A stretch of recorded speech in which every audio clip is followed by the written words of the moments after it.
வாக்காளர் பட்டியலில் தன்னுடைய பெயர் இல்லை என்று நடிகை சூரி புகார் தெரிவித்திருக்கிறார். வாக்காளர் பட்டியலில் பெயர் நீக்கம் என்பது பரவலான குற்றச்சாட்டாக பார்க்கப்படுகிறது. ஒவ்வொரு தேர்தலின் போதும் இது போன்று குறிப்பிட்ட சிலருடைய பெயர்கள் வாக்காளர் பட்டியலிருந்து நீக்கப்பட்டிருப்பது, பெயர் இல்லை என்ற குற்றச்சாட்டு தொடர்ச்சியாக முன்வைக்கப்பட்டு வருகிறது.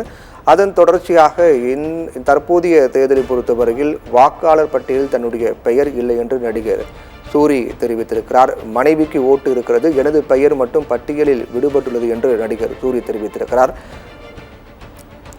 இது தொடர்பாக நடிகர் சூரி பேசிய பேச்சு தற்போது பார்க்கலாம்.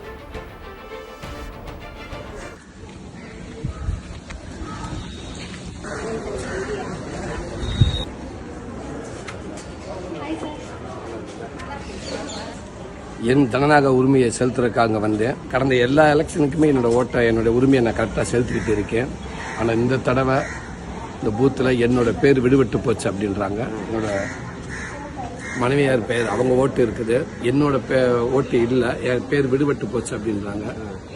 இருந்தாலும் 100% ஜனநாயக உரிமையை ஆற்றுறதுக்காக வந்தேன். அது நடக்கலையே அப்படின்றப்ப மனவேதனையாக இருக்குது. ஆற்ற முடியலன்னு நினைக்கிறப்ப ரொம்ப மனசு கஷ்டமாக இருக்குது. இது எங்கே யாரோட தவறு, எப்படி தவறு நடந்ததுன்னு தெரியல. இருந்தாலும் ஓட்டு போட்டுக்கிட்டு ஓட்டு போடணும்னு சொல்கிறத விட ஓட்டு போட முடியலன்ற வேதனையோடு நான் சொல்கிறேன். தயவுசெய்து எல்லாமே 100% ஓட்டு வாக்களிச்சிருங்க. அது நம்மளுக்கு ரொம்ப முக்கியம், நம்ம நாட்டுக்கு நல்லது. தவறாமல் எல்லாரும் அவங்க வாக்கை செலுத்திடுங்க.